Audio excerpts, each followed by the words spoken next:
হ্যাঁ, ইতিমধ্যে আপনি জানেন যে আমাদেরই এখানে শিবপুর সুইচ গেট ৩ নম্বর ওয়ার্ডে আজকে রবিবার বিকাল ৬টার দিকে বালুর ট্যাঙ্কারে নৌকাটা পাশে মাইরা দিছে। অর্থাৎ ওই নৌকা পাশে একটি মানুষ ছিল, সেই মানুষটি নদীতে পড়ে গেছে।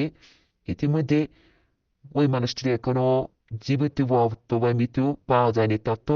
তার নৌকাটা পাওয়া গেছে, কিন্তু আমাদের আপনি দেখতে পাচ্ছেন আমাদের ওইখানে অনেক লোকজন আছে নদীতে। অন্ধকার খুব, ফায়ার সার্ভিস বাইরে আছে আমাদেরই, তারা তথ্য চালাইতে আছে। অনেক ট্রলার দিয়ে, স্ক্রিন বোর্ড পাওয়া যাচ্ছে না, কিন্তু ট্রলার দিয়ে তারা তথ্য চালাইতে আছে। অর্থাৎ তার এখনো কোনো খোঁজ খবর নাই। এখনো তার খোঁজ খবর পাওয়া যাচ্ছে না, জীবিত অথবা মৃত পাওয়া যাচ্ছে না। ঘটনা এই শিবপুর সুইচ গেট বোলারখাল। এই ঘটনা ঘটছে আজকে রবিবার 21 তারিখ সকাল বিকাল 9টা 4টার দিকে এই ঘটনা ঘটছে। অর্থাৎ তাকে পাওয়া যাচ্ছে না। আমরা তার পরিবারের সাথে কথা বলতে আসি, কান্দাকাটি করতে আসি অনেক। আপনি দেখতে পাচ্ছেন সরাসরি। আপনি আশা করি তাকে উদ্ধার করে পাওয়া যাবে।